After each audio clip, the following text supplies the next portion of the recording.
तर असं झालं, मी आणि माझे बाबा आम्ही गेलेलो बार्बरकडे.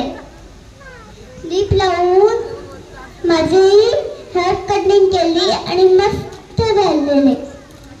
आम्ही घरी येताना आम्ही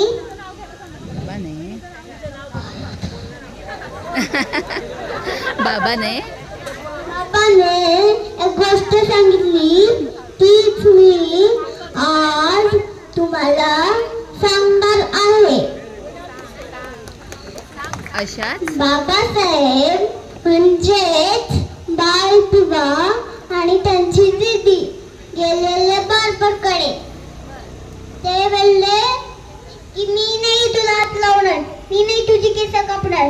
जर मी तुला हात लावलं तर मी घाण होईल, तर स्वतःला स्वच्छ करावं लागेल, माझं दुकान स्वच्छ करावं लागेल, जा इथून निघ.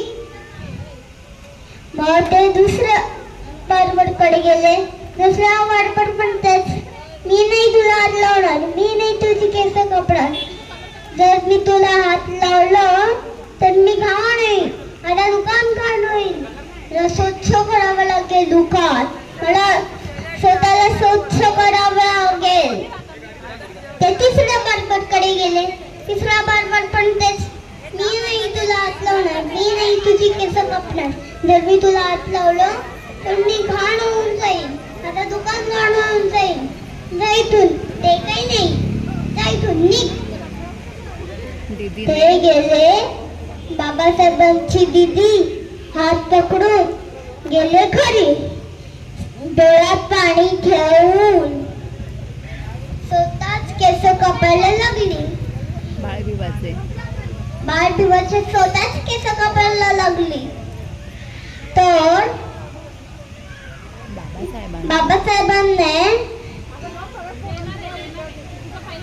प्रश्न विचारला.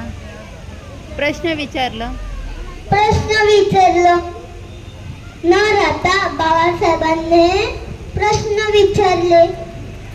बोलले की मी तर छान दिसत होतो, मी अंघोळी करून गेलो होतो, मग त्यांनी काय नाही घेतलं आपल्याला केस कापायला. दीदी बाळबिबाला शांत करायसाठी बोलली की अरे बिबा ते वरच्या जातीचे, आपण खालच्या. जात म्हणजे काय? वरची, ते पण वरची जात आणि खालची जात म्हणजे काय असतं? त्यांच्या डोक्यात फिरू लागला जातीचा किडा. हाच किडा, तोच झाला त्यांचा उद्देश. हाच किडा खोडून टाकायचा, तो झाला त्यांचा उद्देश. त्यात त्यांना मिळाला यश. शेवट हे सांगून कळेल की त्यांना काय माहित होतं. अरे त्यांना काय माहित होतं? ज्या बाळाला ते आता त्रास देत आहेस, तो बाळ उद्या या जगाचा बाप होईल. पुन्हा भेटूया नवीन गोष्टीला.